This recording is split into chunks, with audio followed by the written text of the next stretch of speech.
Hey folks, Reloading Bench back with you once again. It's been a while. Happy New Year. I thought I'd kick this video off. Something came in the mail today and I thought how appropriate. I was looking for 416 components. It's been a while since I've stocked up, and finding them is easier said than done, and I wanted to see what actual full commercial ammo was still costing and what its availability was. And I just happened to be on Barrett's site and I saw that they had this coffee mug, and I thought, oh, how cool. I like the Barrett product. I like the color scheme of the mug, and I thought that would be kind of cool to have on the bench because of my affinity for red, and red and black do seem to go together, and there's no shortage of both colors on my bench. So while I was on Barrett's site, I also happened to notice that they had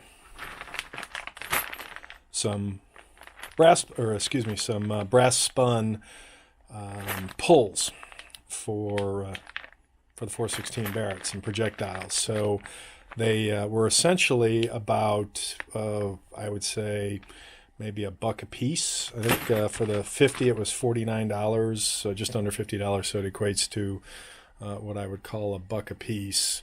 And normally what I've shot in the past has been a lot of these midway components, and these are essentially full metal jackets of a 416, and I think these were like 450 grain. I want to say these are approximately 400 grains, just under 400 grains. And then I was doing some shopping last year and I came across some Lehigh that was on sale, and these are 416 grain as well as 416 caliber. And what makes them nice is, again, these are also spun on a lathe and or turned on a lathe, and very comparable, very similar, almost identical to the Barrett round. I think the base is a little bit different. You can see the little nub here, but essentially a very close product.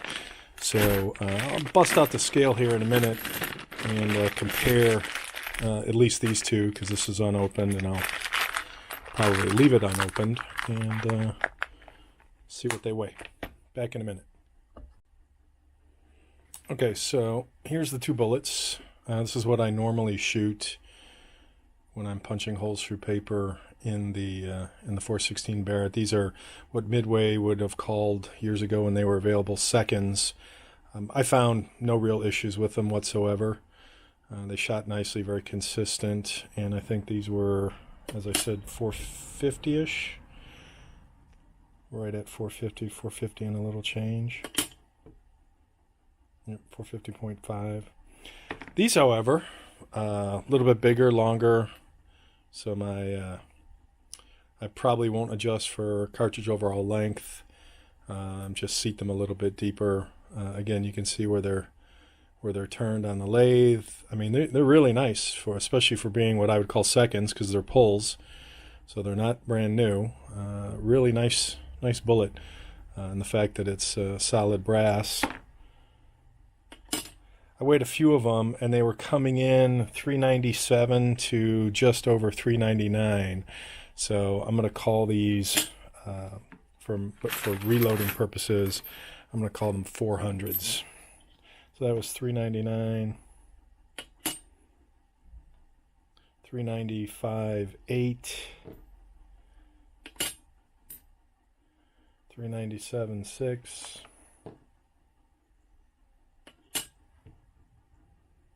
398.1, and I'll do one more.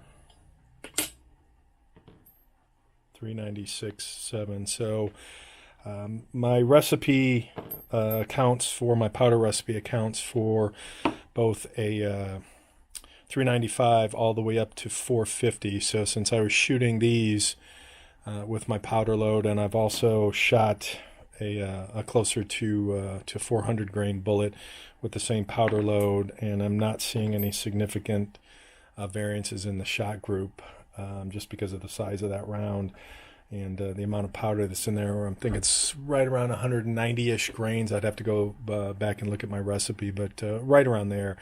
But end of the day, this was a pretty cool deal that I've not seen previously on Barrett's website. I don't hang out there all the time, but when I was out there looking for some ideas and found the mug, I couldn't pass up on the mug, and I just happened to stumble on the pulls, and I thought, what a great way to stock up on a really nice heavy-duty brass high-performance round. So I went ahead and did that. So good stuff. That's about it for today, or at least right now. Take care, folks.